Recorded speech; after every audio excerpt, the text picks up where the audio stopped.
This is our first live on Laurie Handler's Inner Circle, yeah? Yeah, that's right. All right, let's make a bubble. Hurry up. Oh, wait till we What? get to the topic because it has No. to do with our topic. No? No, we talk about it later. Now Okay, we do ready? it. Okay, ready? Boom. Bubble Boom, made. Bubble. We made a bubble. Oh, by the way, are they not in the bubble? They're not in the bubble. No, you have to make your own bubble. Yeah, you're electronically in a bubble. If you don't know how to make a bubble, we'll instruct you shortly. That's right. That's right. Okay. Welcome to the new show, everybody. My name is Yeah. Michael Gibson, and this is the illustrious and famous Ms. Laurie And Handler. infamous. Sometimes infamous. General of the sexual revolution. That's right. So great. And I'm excited for those who are on. Look, we've got Christine on. Hi, Christine. How are you, love? So good to see you. Hopefully we'll have some more viewers on for our first time out, and we're going to make it better, and we're going to take your advice and see what folks want for us and see what they're looking for, really what they need. Okay. So, but it's a really great chance for us to connect once a week. So this is going to be our new time slot, everybody. It's going to be Wednesday at 3 p.m. Eastern. And so we're excited about all that. I hope we're not teaching next Wednesday at the same time. If not, we'll have something else to provide for everybody. And there's some really cool stuff. We're in a festival next week, just so you know. So I have to look at the time schedule, and also things could change. That's right. They might ask us, they might tap us and say, hey, we want you to do something else. Yeah, I'm excited though, because they're having me come on in the mornings and tell jokes.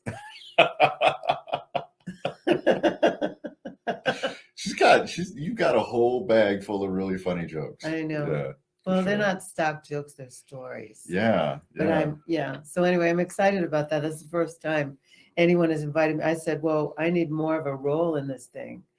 So the sponsor, James Stevenson, said, why don't you come on and sit on the couch with me in the early morning to greet people, and you'll just tell jokes. And I went, oh, I like that. That's a good idea. He's smart. He's a smart man. He's smart. He's smart for bringing you on for that. Yeah.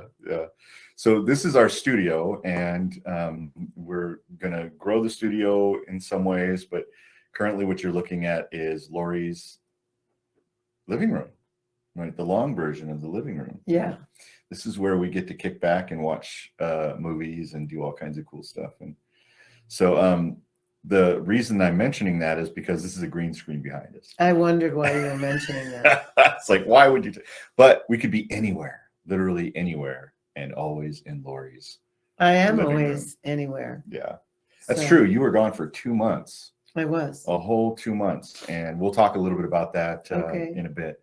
But first of all, we want to talk a little bit about how this came about. And maybe we want to tell people a little bit more about your inner circle and why we're doing this kind of a platform that people can join and be a part of, and how this is supposed to actually go. Okay, well, I am more in demand around the world, and I can't be with people as much as I want to, or as much as people want me to. Like, I realize there's places I haven't been in a long time. For example, Florida, just because you're on, Chris. Also DC, New York. I just haven't been there. I haven't been back in a really long time, and I haven't been to London in a really long time. So there are people that I love everywhere, and there are places that I want to be, and I can't be, what was that movie's name? Everything, all the time, everywhere at once. All at once. Something like that. I can't be that. And that movie drove me crazy. That was like a very bad acid trip. So it was fun to watch, but I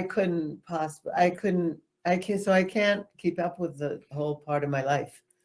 So Michael had the idea that if we had an inner circle that people joined, that I could come on a regular basis and be with you and actually interact and answer questions, and we could present more effectively the things we were presenting on Extraordinary Lovers TV and also on Sex and Happiness.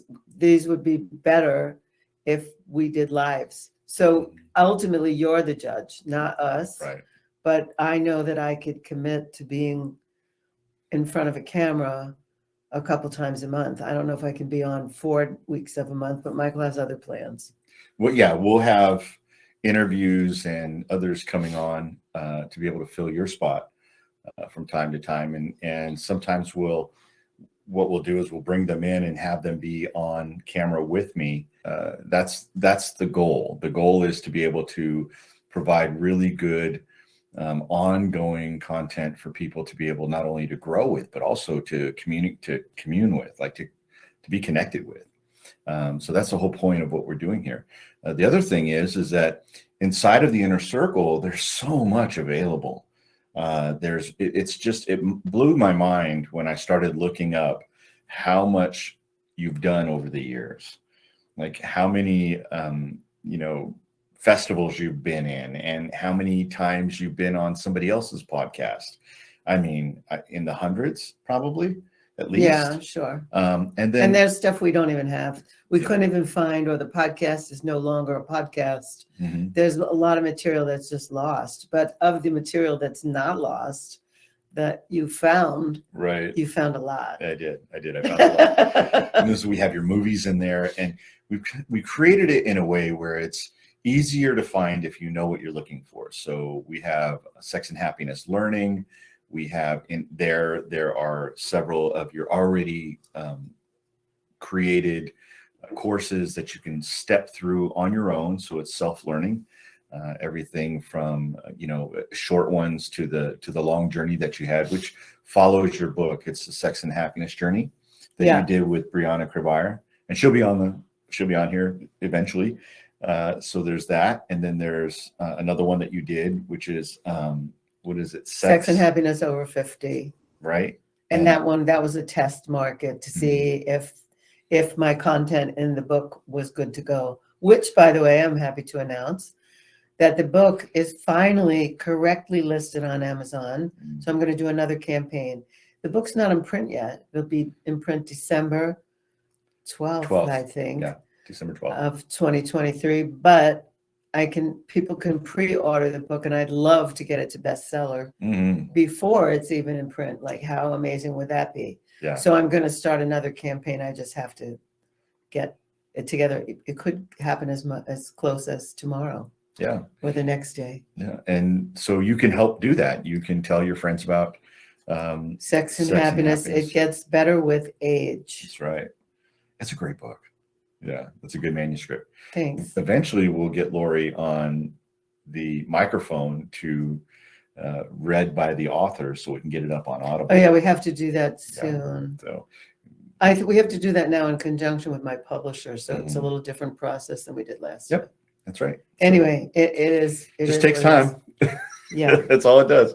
There's so much going on. So some of the other things that are available in the inner circle are, Laurie's Sex and Happiness podcast. That's 15 years plus. And eventually we're going to. Well, part of it is Tantra Cafe. Part of it is Tantra Cafe. Yeah. So that's going to come up once I get all of those compiled, and I'll start putting those up as well. So far, we have over 150 episodes. Amazing. Of your Sex and Happiness, from the very first one that you did with Pamela Madsen. And you have literally talked and interviewed to every single person there is, and probably some of the newer up and coming, stars. They weren't stars then, probably. Yeah. I mean, I did the first interview with Monique Darling. She cried on air because she was both mortified, scared to death, and she also was in so much gratitude that somebody thought she was worthy of being interviewed. Mm-hmm. She talks about it. I said to her, I think you should be on my show. You have something to say. And she was like, you do? Yeah. And she's such a sweet woman, genuinely and brilliant too. A good person. And not only that, I mean, she really is. She's brilliant. She's a great teacher. What you don't have is the first Tantra Cafe, which was live in studio.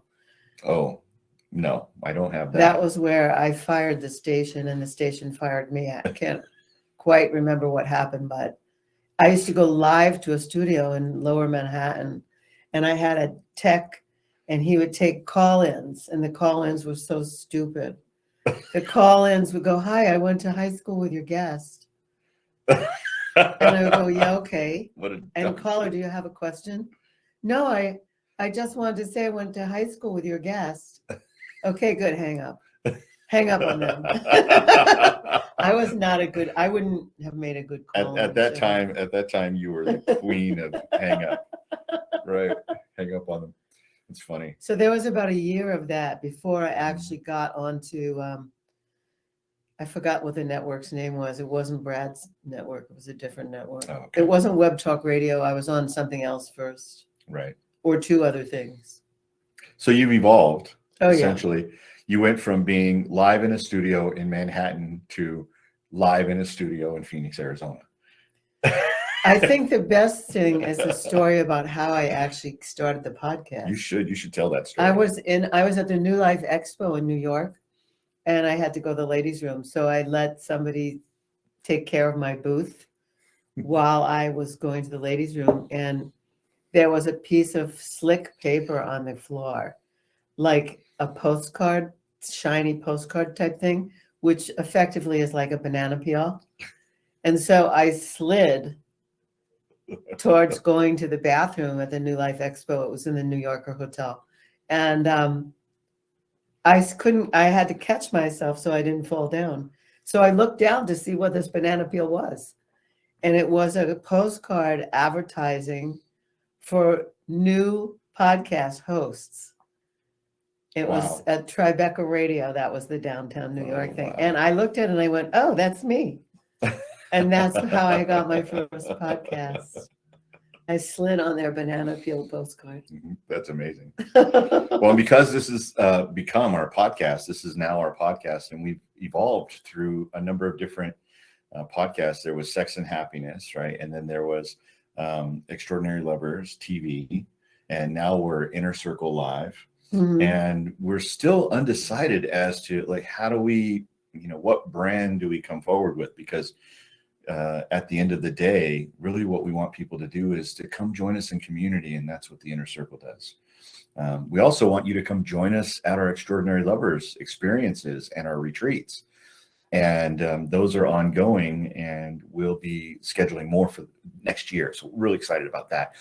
Giving you the opportunity to experience extraordinary love, sex, and happiness. So I kind of put it all together, right?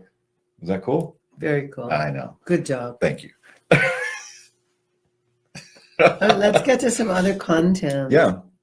Oh, you mean that's in the Inner Circle? Yeah. Yeah. Well, no, I mean the other things that we have on our board over here. Let's do something that's interesting. Well, okay. You and I are getting married.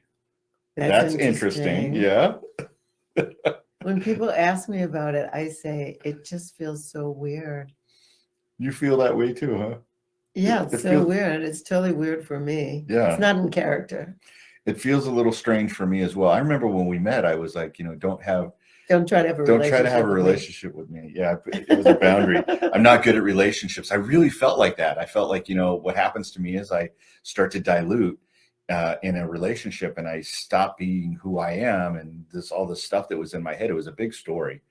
And you and I have been in relationship, but we don't really call it a relationship because that's a thing. And what we call it is just how we relate to one another. So it's relating. And people used to ask us, well, what's your status? Are you monogamous? Are you some, whatever? And we used to say, and we still do, monogamish. We're monogamish. We're open, but we're relating. And people, what does that mean? Like, fuck, I don't know. I don't know what it means either, but me neither. We're open to living our lives ongoingly and with respect and with agreements. And so we're, and we know what we want, and we're able to communicate to one another. This is what I like. This is what I want. This is what I need. And that's how we relate to one another. Is that true? Yes. So, so now we're getting married. And it's probably going to change everything. No. That's one of my fears. I'll just tell that right here. But you asked me. I did ask you. I don't think I would have asked anybody else on the planet, honestly. And, it was because we were in an environment, thank you, Jordan and Alexa Bowditch, who gave us such a beautiful experience of what it looks like for a couple to truly fall in love and be in love, and to have vows that made sense to us, right? Didn't those vows like really? They made sense to you. I don't even know if I remember them. Well, they touched me, and I don't remember them either. So I was touched, moved, and inspired. You know, if we want to go back to language. Enough to propose the very same night. Right. I don't know if everybody knows how that happened. Do you want to tell the story again of how we got engaged? Yeah. So at their wedding, we were at the reception. It was on a big ranch outside of Austin, and I had to use the toilet.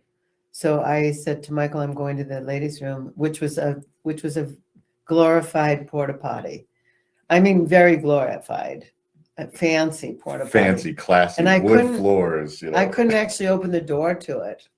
And so I said, Michael, I need help. So he helped me open the door, and he helped himself to coming right in. Yeah. So he was in, and I was peeing. And then he said, you know, I was really moved and inspired by this wedding ceremony, by these vows. I could live inside of these vows. What about you?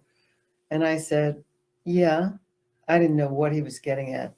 And then he said, so the vows inspired you? I said, yeah. So then he said, would you marry me? And I went, I'm peeing. And then I was like, I couldn't believe he was asking me to marry him. And I was captive. She had to say yes, or I wasn't going to let her out. I was just like, where was I going? So he said, yeah, you're peeing, but I'm asking you to marry me. Mm-hmm. And I realized like there was no getting out of this. So I just looked at him and I went, yes, I will. Now could I finish peeing? No, you didn't say that. She said, yeah. And oh yeah, will you marry me? Will you marry me? Would you marry me under these circumstances? I said, yes, I would. And so we started laughing. We asked each other to marry each other. Then we started laughing and we came out of the porta potty. Yeah, that was fun. So we have a very different, I guess, love affair story altogether, right? Of how. Yeah, don't try to be in a relationship. Don't live together. Don't shower together. Don't sleep together. Mm-hmm. And don't get married. And here we are. And now I'm your first. Definitely. And you're my second. Yes. Yeah. So, and you're my last. I ain't no sloppy second. No, you're my last. You know, if I could have made you my first, I would have. I know, but then you would have been in diapers and I would have been in my 20s. Oh my God, that's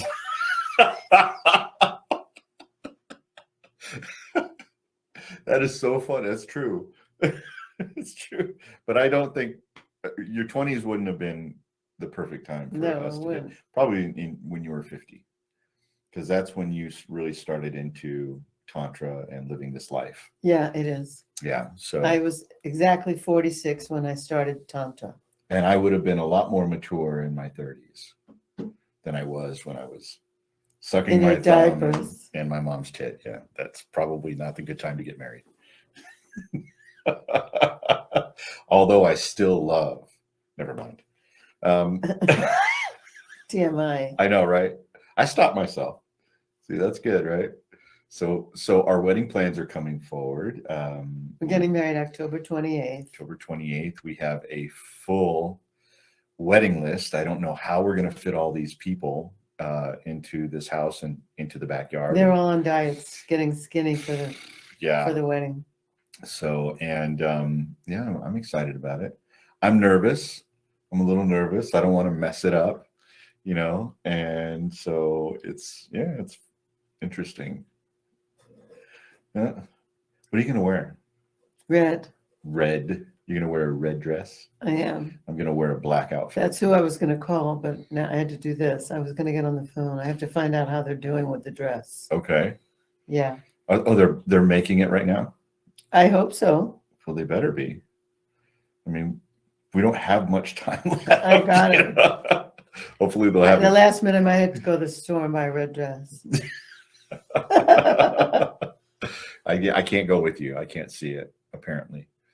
Are we following these kinds of traditions? I don't follow any traditions. Right. Our traditions are we're not doing any traditions, I think. We're having a shaman marry us, Frank Mondazé. He's a shaman. He's not a Christian or a Jew or a Catholic or any of those. He's just kind of a shaman. So he's going to be doing that. He's a spiritual playboy. Ding! He is a spiritual playboy. That's exactly what Frank Mondese is. So we had a great talk with him the other day. We did. That was fun. Yeah. So we're gonna have some fun. So expect there to be some bells and whistles and bubbles. And bubbles. I think we're gonna have to buy like 60. 60 what? 60 of those little. We got 120, I think. I don't think they came in anything smaller. Oh, really? We have lots of bubbles. Oh, Jesus. That's great. That's gonna be a lot of fun. There's at least 100. Yeah. All right. Well, so the wedding plans are in play, and what are we like? What are we started out with leather and lace, and we kind of relaxed that a little bit, and we said, just come and be sexy, right? We were like, just. I told my friend Lena to wear a motorcycle outfit. Yeah. I saw her at the Hollywood Bowl wearing like a Village People thing. Right. And I said to her, you should wear that to my wedding. And so I think she is. We'll see. So we'll have a dance floor. We've got a DJ. We've got, we're going to have tacos. Oh, we're going to do it on Zoom also. So Zoom anybody call. watching this who wants to see it, we'll put the link on here and then people can zoom in to us and see it. Yeah. It's just so you know, it's going to be 4:30 Pacific time on October 28th. And we're going to send out Zoom links to people who want to be part of it, who aren't going to be here in Arizona. Right. Right. So that'll be fun. Yeah. We'll figure that out. And what else? What else are we going to be doing? Margaritas and margaritas, wine, beer, stuff like that. Please, whatever you do, don't try to crash the wedding. Oh, we already have people trying to do that. Yeah, we've actually had people try to crash. We're like, no, you can't crash the wedding. It's a $10,000 fine if you crash the wedding. No, we just don't have any more room in the backyard. We really don't. Yeah. I've had to say no to some people. Yeah. Who are asking to come. I mean, imagine how many tables. If you can fit 6 people to a table. 10 tables. That's 10 tables. It's, the place is going to be packed, so, and yeah, we're happy about that. We're looking at like, how do we make this really exciting and fun? And it's going to be a blast. It's going to be a memory. It's exciting and fun because it's us. Yeah. Well, it's going to be a memory that I think we're going to take with us, into the next life, if there is such a thing. So. Oh, okay.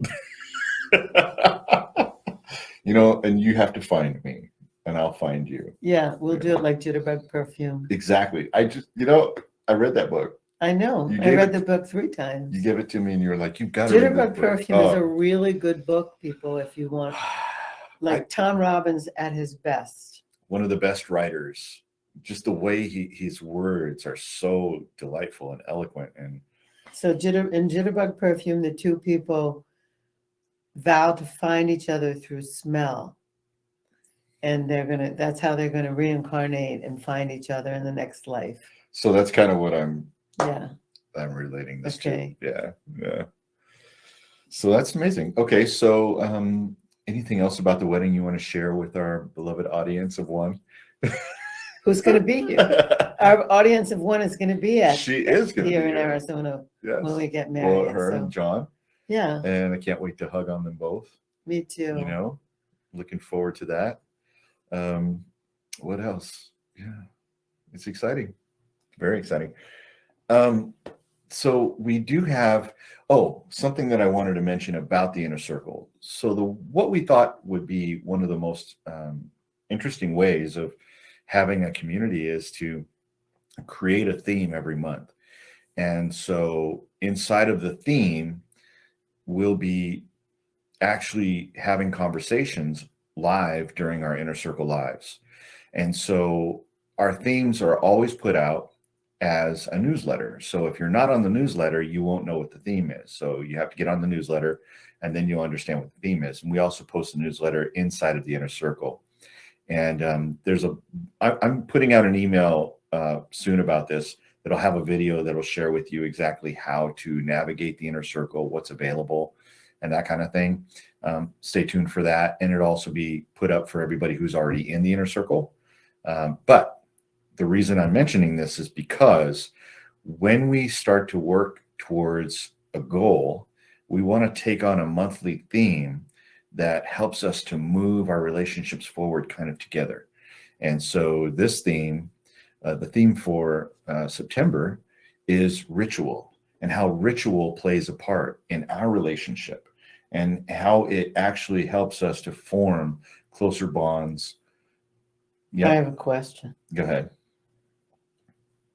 This may not be good, but I'm just going to call you on this. Mm-hmm.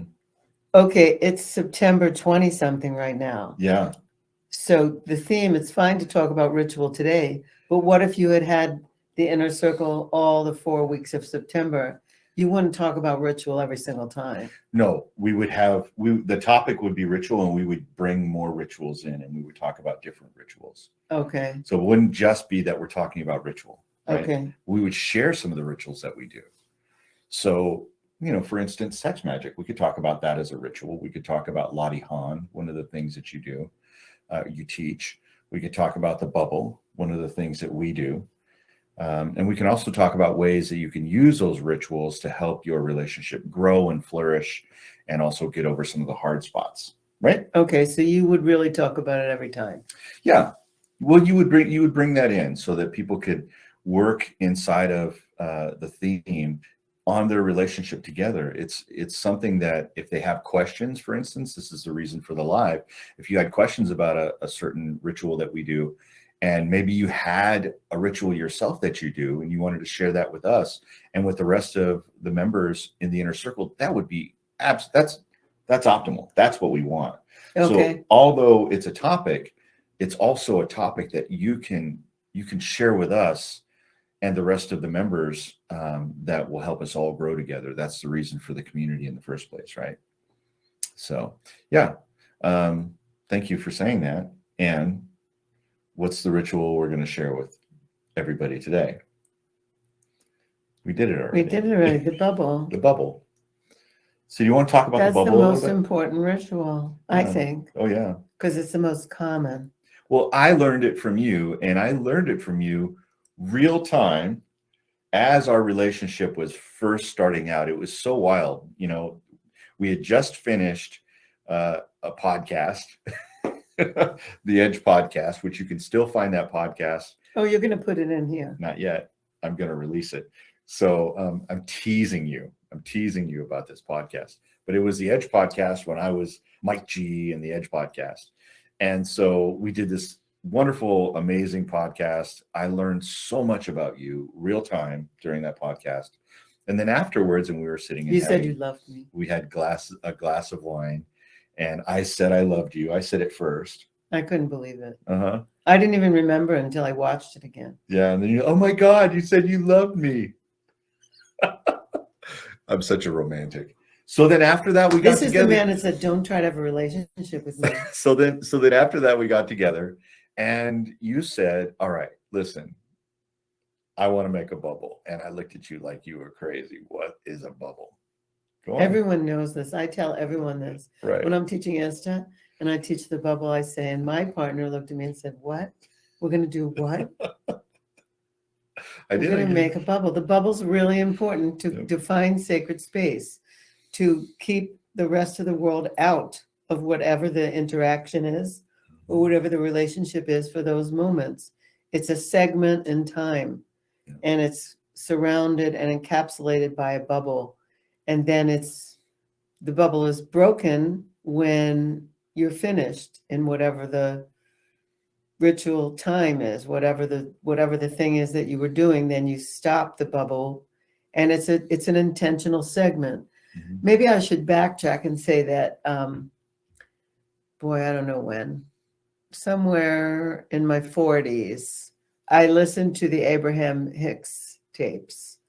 I'm not a big follower of the Abraham Hicks tapes, or Abraham Hicks, but when I had an occasion to listen to the tapes, the only thing that stuck with me, that manages to continue to stick with me, was a piece of that teaching called intentional segmenting.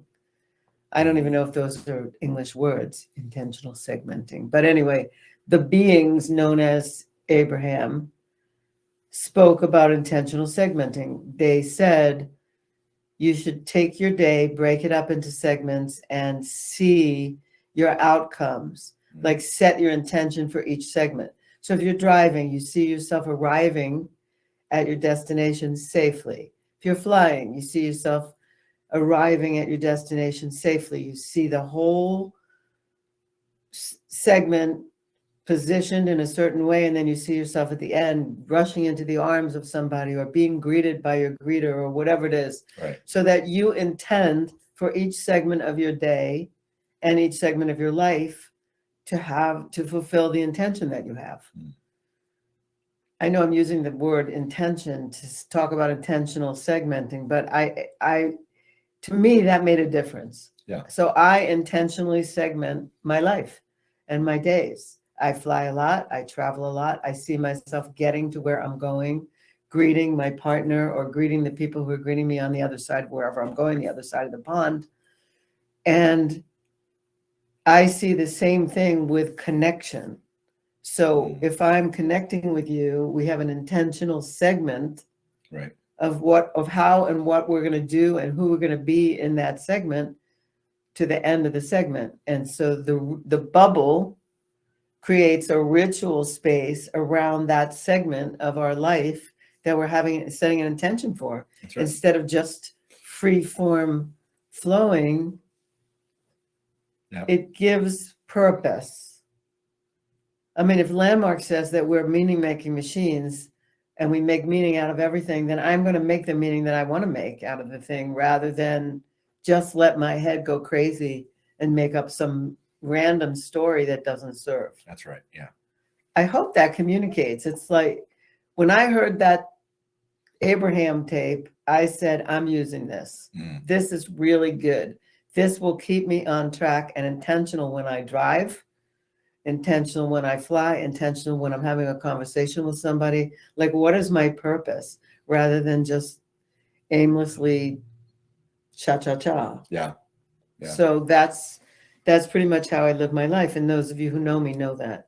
Well, and so you didn't know me, but then you found out. And it didn't make any sense to me whatsoever. And frankly, I was just like, yeah, whatever. To be honest with you guys, wanted to get laid. Sex was on the table. Okay. So she said, make a bubble and then we can have sex. And I thought, make a bubble. What's a bubble? Let's make a bubble. Come on, I want a bubble. Let's do the bubble thingy. And then after we did it, here's what mattered for me is after we had that bubble, then we had this conversation that she shared with me about, who are we, what's going on in our lives as far as our relationships and all these other things. Some of you who've been through ISTA understand it as the RBDSM conversation, and it's the safer sex conversation. So we had that conversation. She led that conversation with me. And it's funny because a lot of critics is to think that we don't actually walk our talk. Well, critics are critics, right? They don't make statues for critics. True. So we did this, and then I was blown away by how intimate we got in those few moments of having this new space occur. And it occurred to me as something that I had never experienced before. So I was really it was sacred. I was new to this. It was sacred. It was very sacred. And so then we had this conversation. It had it had respect. It had honor. It had consideration. It had value. It had everything. Like I was dealing with you like you were a human being, not a piece of meat, or I wasn't a piece of meat. That's right. Yeah. And when we got to the part where our desires, I learned a little bit more about you and what you really truly wanted. And so you want to share, you were like, I want someone. I said, I want someone close to home who I can count on when I come home. Like I'd like to have someone that I am a lover with who is really close to my home and who I can come back to, who I can count on, like is there for me. Because I have people in other parts of the world, but I rarely see them. Mm-hmm. And you said, I want the same thing Yeah. as that. I want what you want. Yeah. And I just almost jumped out of my skin when you said I want that. It was really I interesting. said, how did this happen? I just risked the whole thing saying what I really want, and you said back to me what I really want. Well, it was a big risk, and we both came to, I think we came to that realization because we'd been living our lives and the way things were going, and we both had They were random. Things were random. There wasn't really a lot of solidity or that we had, a base. And so I became somewhat of a base while you were away. You had someone that you can call home to and be, in communication with and creating with. But I shouldn't try to have a relationship. But don't try to have a relationship with me. Okay. Well, you didn't. You kept your word. You didn't try to have a relationship with me. So let's step back into this conversation about the bubble. So that ritual, that space that you take, whether it's lovemaking or it's solving conflict or it's having a conversation about literally anything, it's all a conversation. Making love is a conversation, correct? So it's all a conversation. Whatever your conversations are, you want to take that segment of time and put a bubble around it. And what I've noticed is that has the ability to, in most of our cases, it has the ability to intensify everything inside the bubble. So when we're having a conversation that's difficult, we can really experience the emotions behind them. If I've hurt you or you've hurt me, we can actually feel that with each other. And then we also, when we return to love, which is really the whole premise behind Extraordinary Lovers, is how do you become someone who can return to love? It's not easy, but how can you return to love? And when that love returns and it's in the bubble, it's concentrated. It's got all the little magical stars that go with it. And it's just amazing. It's so romantic. And then when we pop the bubble, that love flows out into the rest of our life. And I think that's what keeps us so into each other and loving each other the way that we do. And I do love you. Thank you. Yeah. So the bubble is important, and we think you should practice it. Yeah. What do you think? I'm a big fan now. I think the whole world should practice the bubble. I think Congress and the Senate should practice the bubble. I think Putin should practice the bubble. Republicans and Democrats and Putin and Zelensky and I think the world could use a bubble moment to really get each other. But that's why we do the bubble. That's how I learned about it. Thank you. Always a student, and I appreciate your tutelage on that.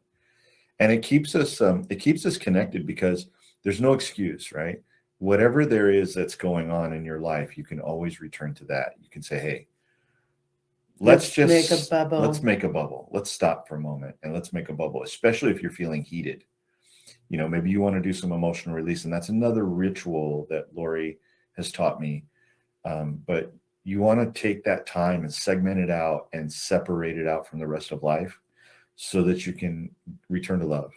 And I have all these people these days, just to bring it up to the present, with all this trauma-informed stuff. I now feel that everything that we do is a trauma response, everything. Yeah. So for people who tell me that they're really sensitive to energy, all the empaths out there, which you are one, and I am one too, I tell people to make a bubble around themselves before they actually make a bubble with somebody else. That way they feel protected with their own energy, and then they get into the energy with somebody else. And this way everyone takes responsibility for their own space. Yeah. So I've been saying that lately, like, okay, let's just do a bubble, personal bubble, then a bubble with another. Yeah. Yeah. So what we want to do with you right now is to walk you through how to make a bubble. We've talked a lot about it, and now we want to make sure that you have that tool so that you can take it into the rest of your life, and you can share this easily with someone who has no idea what a bubble is. They don't need to know. You can simply teach it to them, and it's very, very simple. So I'll have Laurie teach it, and then I'll make the movements. Does that Yeah, sound that's good? great. Uh-huh. Okay. Okay, so really what you do is if you're sitting with another person, you would make left eye contact with the other person. So I don't know, does this communicate? Left eye. It does? Yep. Even from the screen, it always looks whatever your eye opposite. is, what you want to do, however you're looking at us, it might look like we're looking at our right. What you want to do is take your left hand and just point to your left eye. That's all you need that to do. way you let the other person know which one's your left eye, and then you take a breath, and then you put your hands in prayer pose, and you bow forward as you exhale. Touch heads with them, then you inhale up, and your left hand is coming forward and up, and your right hand going back. And then bring it back to prayer pose, and then your right hand is going forward and your left back going up into an arc. And then you bring it back to prayer pose. Then you put both hands over the back of you, and then you put them over both of you, and you close it in the back. So when you close it in the back, you're going to place your hands together just like that. That's it. And so that's it. That's a bubble. And then at the end, you're going to pop this one. At the end, you're going to pop the bubble. Pop.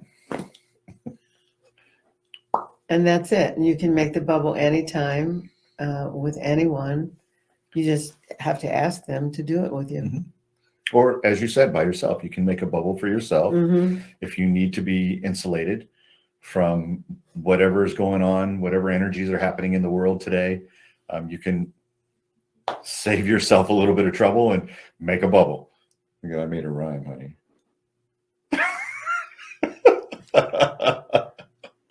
My mind was wandering. Was it? Yeah. I didn't hear it. Where did it go? It's funny. So that's the topic of this month is rituals. Something else that we're going to be doing here in the Inner Circle is once a month. And if we don't have one, we don't have one. But if once a month, we'd like to take a couple from our inner circle and our life and do what's called a relationship rescue. And what that is if you have something that's in your relationship that's causing pain, that seems to be something, it's the same old fight that you keep having over and over and over again. What we'd like to do is offer the ability to have you come on live with us, and we want to work with you to help you return to love. And so that's called relationship rescue. And we have some examples of it that we're going to that we'll be putting out also on. Well, you probably already seen it if you're in the Inner Circle right now and you're following. You've seen several videos come out with Michael and Michelle, and this Sunday, I believe, is the 24th. The full episode will come out. It's a recorded. We didn't realize that, they're friends of ours, and they had been to one of our retreats. In fact, Chris, you know them. They were in Honduras with us. And so they were struggling. And so we just said, call us. What are you doing? We're here for you. And so we got on a call with them. We spent about a good hour with them, and we got them, they brought themselves and solved some problems, but they were able to return to love. And they agreed yeah, to have the recording of that intervention put in the Inner Circle so that we could use it and that other people could see what's possible. Yeah. So that'll be coming out on the 24th. So keep an eye out for that. There'll be some notes that will go out to let you know that it's coming out, and then you'll be notified on the Inner Circle as well for that. And so, yes, relationship rescue, extraordinary lovers. We're going. It's happening. It's happening. Excited. It's happening. So, do you want to talk a little bit about? There's something that I wanted to share with everyone, and that was your travels. Like this year, I'd like you to catch people up with what has come about this year in your life, especially with your travels and with the book and some other things. But well, I talked about the book already. Yeah, you did. So you mean this last trip to Europe? Yeah, you were in Europe for 2 whole months. I was more than 2 months. Oh, I was missing you. Thank you. Yeah. I'm glad. Yeah. Missing is good. It's a gift. It is a gift. It's a gift of missing. So yeah, so I was in I had 6 trainings. I was in 6 countries, Mm-hmm. but I didn't have a training in every country. I started in Croatia, then I went to to Chechnya. Then from Chechnya, I went to Montenegro. From Montenegro, I went to Slovenia. From Slovenia, I went to Holland. And from Holland, I went to Austria. Is that 6? I think that's 6. Yeah. And I had different adventures. I did 5 ISTA trainings. I canceled 1 ISTA training. Oh, maybe I had 4 ISTA trainings. I canceled an ISTA training in Latvia. Mm-hmm. So I didn't get to Latvia, but there weren't enough people enrolled in the training. So I said, no, we're not doing it. But I had some really interesting things happen in those countries. Yeah. First of all, I'm highly recommending Croatia to anybody and everybody. Croatia's like, oh, spectacular, gorgeous, beautiful. This particular time I was in Split and then on the island of Brač. And an interesting thing happened. Before I left for Europe, I found out that one of my teeth was having a problem. And my bones and my gum, everything on the 4th tooth here was really in jeopardy. And when I went to my dentist, who I consider to be the most progressive dentist in the United States, he said, well, I could pull the tooth and then 6 months later, I would give you an implant. And I said, no, that's so wrong. I said, I'm getting married. You think I'm going to get married without a tooth in my mouth? You're out of your mind. No fucking way. And so I said, I'm going to find another option. And I called my doctor, who you also know, I think he's in Sarasota. I called him and I said, this is what happened to the dentist. And he said, well, you're Laurie Handlers. You don't have to take that as an answer. And so I said, you're right. I'm going to find a dentist somewhere. So I put out the word in Europe, all the people that I know into progressive health. Does anyone have a dentist? Anyway, the first day of my Croatia training, this man walks up to me at the couch and says, I can't stay the training the whole time. I have surgery scheduled on that Monday. And I said, really? What kind of a doctor are you? And he said, I'm a biological dentist. And I said, I think I prayed for you. And I am not a praying kind. And so I said, tell me what you do. And he said, do you have your x-rays here? And I said, of course I do. So I gave him my x-rays. He looked at everything and he said, I could take out the tooth and give you a tooth on the same moment. And I said, oh, that's the right answer. Mm-hmm. So I made an appointment with him. It took a while, but I made an appointment with him for the 10th of July to go to Slovenia and get this man to operate on my mouth. And I had the most exquisite experience. So I had lots of other experiences. As I said, I was in Croatia, then I was in Czech, then I... Do you think he would mind if you shared his name? And went to Montenegro. No, I don't know if I could say it. I don't know if I could pronounce it. His name is Gregor. Gregor. And I can give people the link. I highly recommend him. And by the way, if you think it would be too much plane fare, consider that you'd be saving thousands of dollars to have a Slovenian dentist work on you as opposed to your American dentist. Mm-hmm. So I saved something like $3,000-4,000 on the actual whole procedure and was treated like a queen. They gave me IV vitamins prior to the surgery. They gave me a shot of vitamin D. They took my blood and they made, they do that in the States too. They made PRF, plasma pieces that they then sewed into my gums. But afterwards, his wife came in and gave me an hour of craniosacral. So I never left the office feeling like I had had a surgery. I felt like $1 million. And I never had a bruise. I never swelled. I never had any pain. Ever. I think I took a total of 2 Tylenols. Wow. That day. That's big. You know, that night to sleep and maybe the next morning, that's it. It was amazing. What are you gonna, you know? So he's my new dentist. I can't pronounce. I can give the link though on the inner circle. I'm happy to give the link to him. Slovenia, by the way, turns out I went to Ljubljana. Lovely place, as beautiful, I think, as Florence in Italy. Oh, really? Yeah, I thought it Oh. was. It's very historic, Yeah, Florence very is beautiful. gorgeous. Oh, I sent you pictures and I said, this place is gorgeous. Yep, So you did. anyway, he's a sweetheart and I felt like royalty. That's how I was treated. And he didn't even use nitrous oxide, which I'm a big fan of nitrous oxide. He says that's for chicken Americans. He said that Americans are so chicken about pain. That's why we use nitrous oxide. I said, no. I said, my father was a dentist. Nitrous oxide prevents the gagging response. So like when you're lying like this in the dentist's office and you start gagging, that's why they use nitrous oxide, because it removes that response. And he said to me, all right, I'll consider it. Anyway, so that was one of my adventures. But my other adventure, as a result of that, I'll just talk about also, he didn't want me to fly because it was an upper tooth and he didn't know if there would be complications with my sinus. So he said to me, if you're going to Holland afterwards, I don't want you to fly. So I said, what am I going to do? Rent a car and drive from Slovenia to Holland? That's like driving through the Alps. Yeah.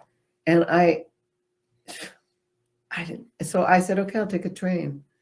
So I had another adventure. I took a train through the Austrian Alps, Slovenia to Munich, which was like amazing on both sides of the train. It was spectacular. It was like James Bond.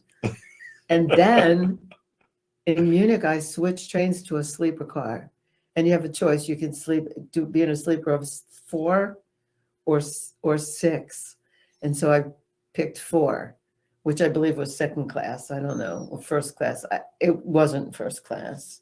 It definitely wasn't the Orient Express. No. But it was really fun and an adventure to be in a car with 3 strangers and have like sleeper bunks or sleeper berths, and then to have somebody serve you breakfast in the morning, etc. So it was really fun. And I had 3 different and strange bunkmates, and it was also really fun. Yeah. So, and I took that all the way to Amsterdam. Where you met Ohm. No, I met Rich. Oh, you met Rich. Yeah, wait a minute. Ohm was in Austria. That's right. That's Vienna. Welcome to your life. I know. Rich. I mean, like. I met up with Rich Yeah. in Amsterdam, and then we had an ISTA there. And Amsterdam.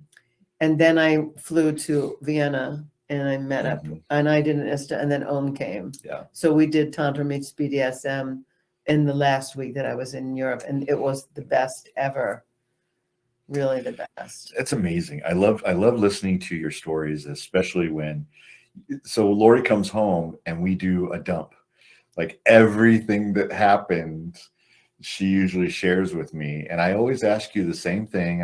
I know you get bored of it, but it's, you know, what's the sexiest, most exciting, erotic thing that happened to you while you were away? And this happened, and so did a dance for me. And I know I had beard love. Yeah, beard love. In the Czech.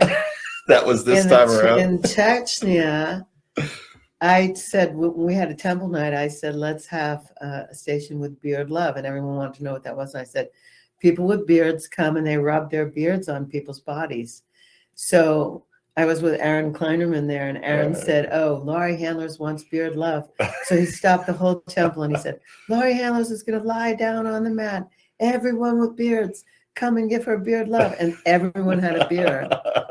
Every single man in the whole training had a beard. And so I missed out. I had all these people, like 15 people with their beards on my body. It was, and I was going, ah! I was screaming.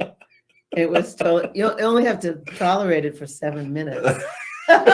Tolerate? Is that the right word? It was beyond, it was so, wow. It was pleasurable and then some. It was like too much. Yeah. So I had to tolerate it.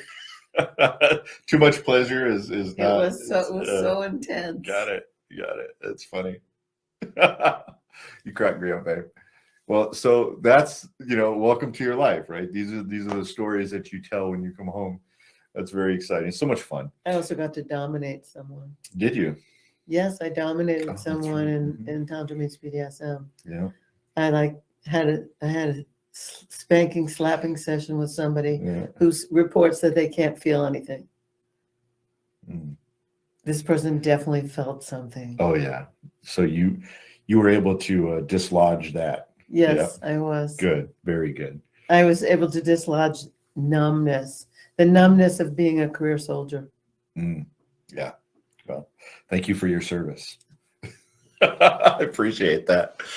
Well, listen, we're getting to the end of our hour, and I just wanted to bring up and maybe do a stop, change, start.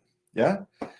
Something that I wanted to share with you that if you didn't know this, you can share the inner circle with your friends. Now, they may not know Laurie, they may not know me, but they know you. And so, you can share with them, hey, listen, this is a place where you can get to know some real people and actually learn some things about what it is to be in relationship, what it is to, just to live your life, and maybe even turn them on to some of Laurie's work. So they can get an upgrade, a total upgrade. And so I would recommend that what you do is that you go in, if you go into your plan or to your profile, you'll notice up at the top of the Inner Circle network, there's on the right hand side, there's going to be a couple of icons. The icon you want to look for is the one that has a little person with a plus sign. If you click on that, there's a special link for you that you can send to your friends, your family, to couples that you know, and tell them about us and have them join. They get a month for free right up front. And I think it's a discounted rate if they do the year long. So I would recommend that you tell them about that. And then, let's love them into our community and bring them in. Let's make a difference in their lives. Especially if they're a couple that's been together for some time and they have been struggling as of late, or they've been struggling a while. One of the things that we've discovered, Laurie and I have a book that we're standing by to read together. It's called Sexless Marriage. And it's something that is, it's disturbing that a couple would go together for years even without sex, without having pleasure and pleasuring each other and finding that love and that deep desire for connection in a physical way. And so, so that's one of the things that we would say, if you know somebody who's kind of going through that, click that little link, click the copy that link for yourself and send it to somebody and say, hey, listen, I'd like to invite you to join us in the Inner Circle.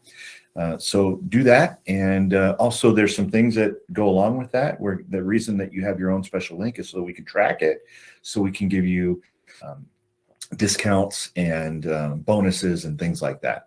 And so we're working on all of that as we move forward. Anything else you want to add for that? No, I just want to say what a pleasure this has been. And I got to go. Yeah, we got to go.